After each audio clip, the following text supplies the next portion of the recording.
DSPN, the Devlin Sports Podcast Network. Super Rugby Round 2, you know the results. Chiefs whacking the Crusaders on Friday night. Reds doing the same to MP. Canes just over the Drua. Highlanders, what a win that was against the Blues. And the Brumbies losing at home to the Force for the first time in about 10,000 days or something ridiculous like that. Jamie Wall from RNZ joins us.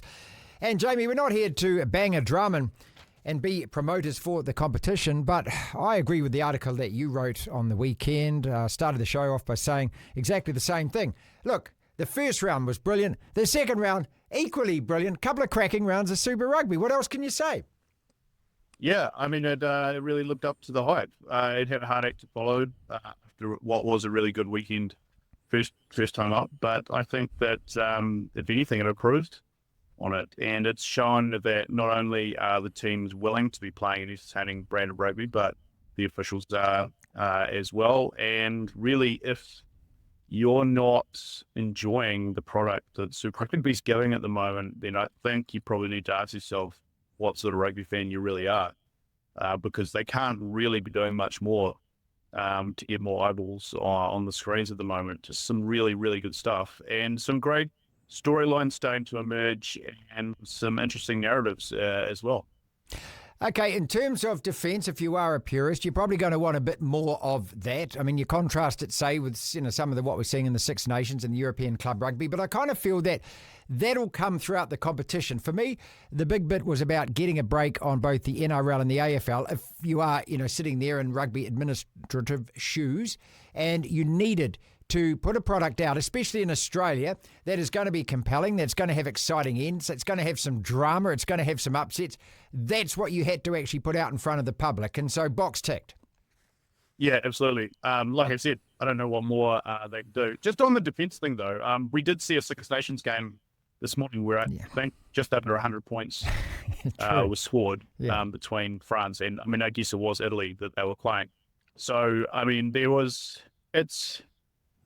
and we did have that first round game between the Blues and the Chiefs as well. That was very much kind of test match level scoreline about the way it unfolded. So I think it just kind of is who's matching up against who. But you're absolutely right. Like teams, we've got a lot of new players coming into systems now. Coaches trying to develop systems as well. And it'll come as we go on. I think we'll see the scorelines going down. But you talk about the Australian market as well. Well, you have two teams that normally New Zealand fans wouldn't really give much thought, the Brumbies and the Force, and they turned on arguably the most entertaining game of the weekend.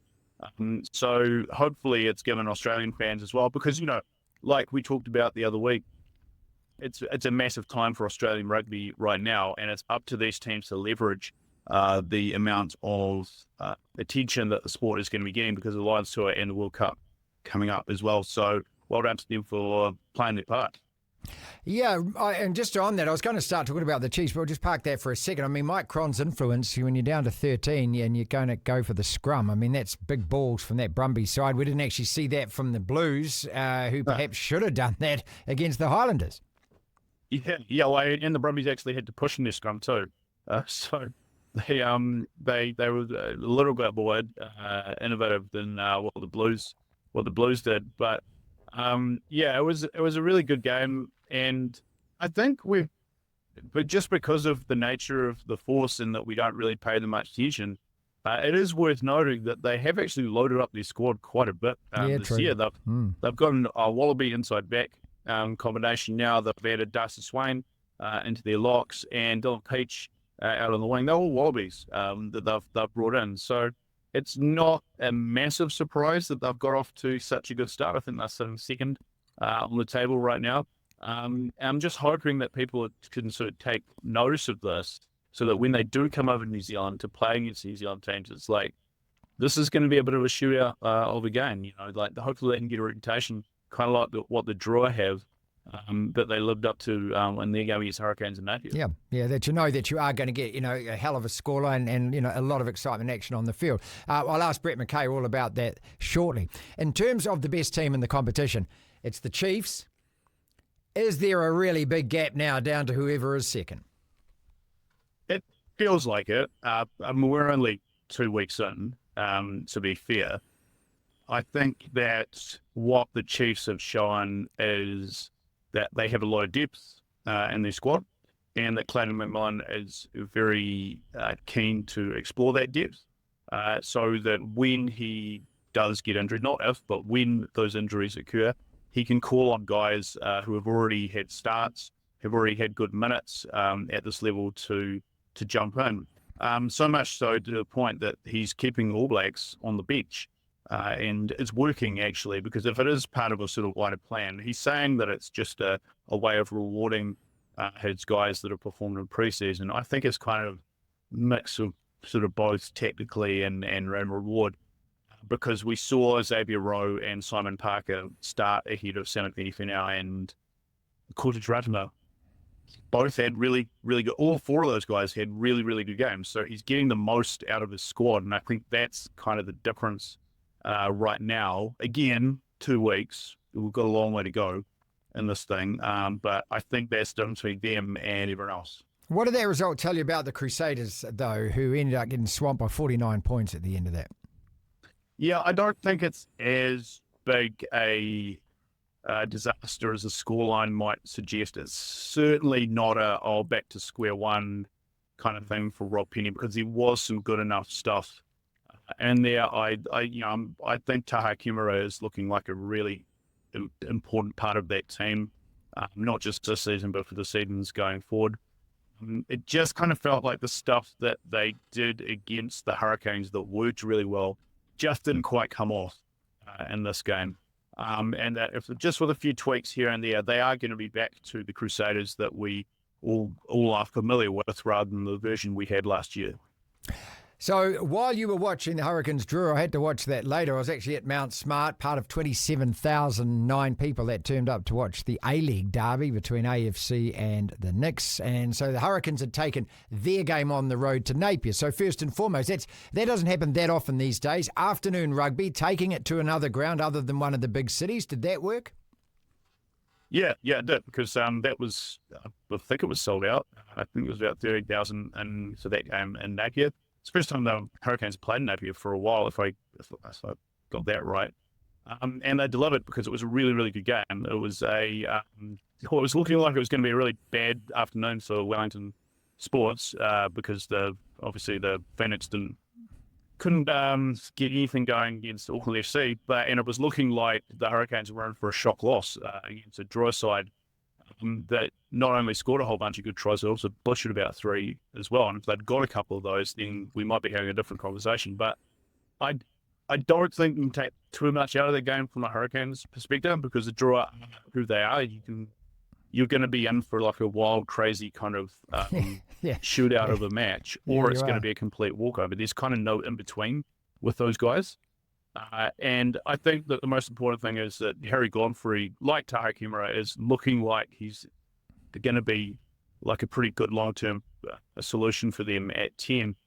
Not only scoring the winning try, but also making a really important try-saving tackle as well. But yeah, it was a wild game. There was a lot of dumb mistakes from both teams across the board. So I think they're probably just going to scrub that one and start thinking about the Blues this weekend. Yeah, what a matchup that is. And also with all the extra attached, that the Blues are 0-2. And, you talked earlier about that scoreline between the Blues and the Chiefs at Eden Park. Well, this was the scoreline that kind of most resembled what you'd expect in a competitive rugby match between two very good sides, packed with sort of star players, although obviously the Highlanders only bring the Ethan de Groot, don't bring any other All Blacks, but certainly the Blues are overloaded, aren't they? And that match in Dunedin, fantastic crowd again. The zoo at O Week, I mean, it always tends to pack out. I love the fact that they let spectators onto the field, so rather than invading the field or trespassing on the field, they were allowed on, and my young son was actually amongst them and got a couple of selfies. He was very pleased with himself. But just in terms of that game, what an effort from those young Highlanders, and being down again players at the end there. Just, the defence was magnificent. I thought the attacking intent was there as well. But let's park them and talk about the Blues. What's gone wrong with the champions? I don't know. It's like they've all forgotten how to close a game out, which is what they were really, really good at last year. I'm scratching my head as to what's actually happened, because as well as the Highlanders played, they got themselves in a position to basically hand the game back to the Blues with about 20 minutes to go. Where Daniel Leonard-Brown was carded, and just by the way, correct call on both on the ref. Yellow carding him and then the TMO upgrading it to a red. I don't think they can have any complaints with that. No. But really it meant because of the new interpretation of the scrum laws that the Blues had a 2-man overlap in the backs.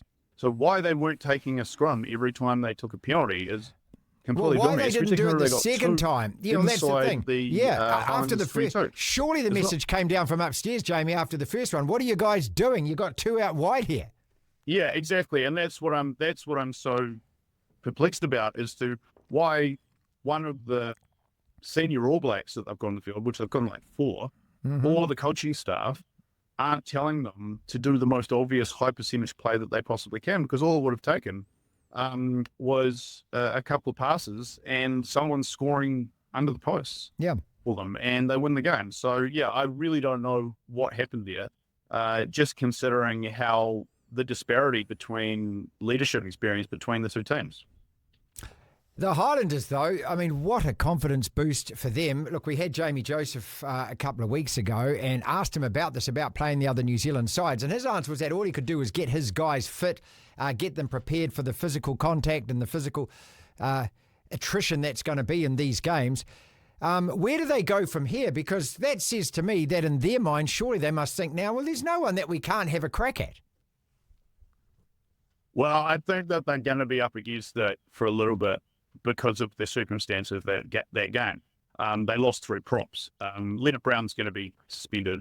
I'm not sure of the injury status of the other two. I mean, Solomao is definitely going to be out with an HIA, which he failed it. So they've got a real problem there, just simply packing a scrum. So that's their first order of business, is to sort that out. But I think that just in terms of a confidence boost, you couldn't get a better one. And I think that the biggest vindication out of that game is the movement of Timothy Tavatavanawe from the wing into 12, and also giving him captaincy role, and also basically letting him play like a loose forward as well, because he was probably the most influential player all weekend, probably along with Finn Hurley, the fullback, just because of the work he did on and off the balls.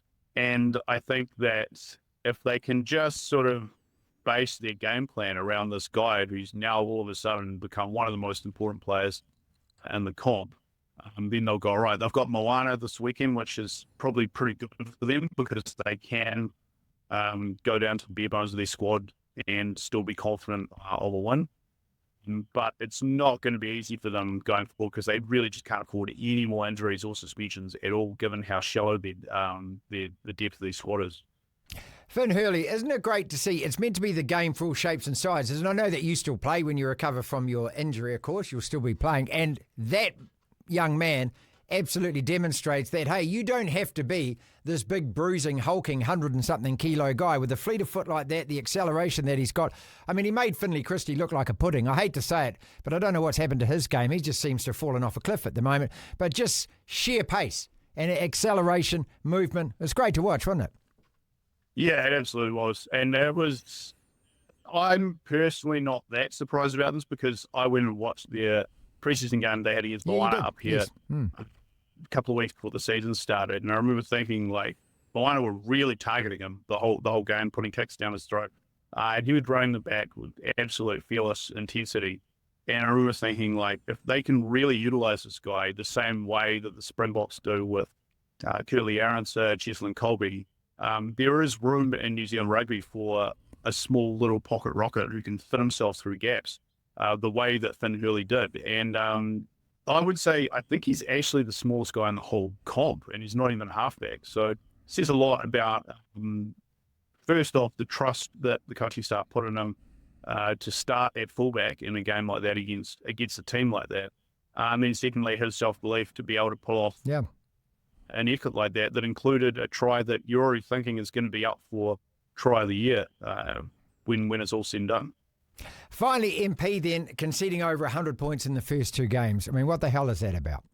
Yeah, well, this is the issue. Like, you can talk about everything else that goes on with this team, but it's defence. that's all it is, because they're scoring really good tries. They've scored 11 in their first 2 games. and haven't got anything to show a for it. new young player, Kieran Sawuwhilau, who is one of the best exponents of try scoring in the whole competition. And he's just getting let down by the fact that they're conceding like 100 points the other way. That's all it is for those guys. All they need to do this week is practice their tackling. And Artie needs to sit down and have a really good word with them and just go, hey, look, I've won this comp before, and I did it in a team that didn't concede a try in the entire playoff series. There you go. And that was the key to us winning this thing.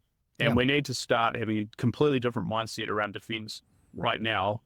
And it's got to start on Friday's Highlanders. We're going to try and run the ball from everywhere. Yeah, I mean, look, it's the same as a game of football. If you don't concede a goal, you can always win a game. Start by going, okay, keep them under 20 points. We've got absolutely every chance. And for a couple of ex-Wellington lads who've been both living up here for a long time, there's no better time for the Canes to be taking on the Blues, mate, than this weekend. Yeah. Well, yeah, this is a very interesting game because both the teams are coming in with some kind of indifferent form behind them. And so I think what this game will do is set whoever wins on a path to the way that their season should be going. Yeah. With the other one still having to sit and answer some questions. So I think this is probably the most interesting game of the round, given how the teams have been tracking. And also, again, like the Highlanders, the kind of disparity in test quality players that exist on both teams. DPN.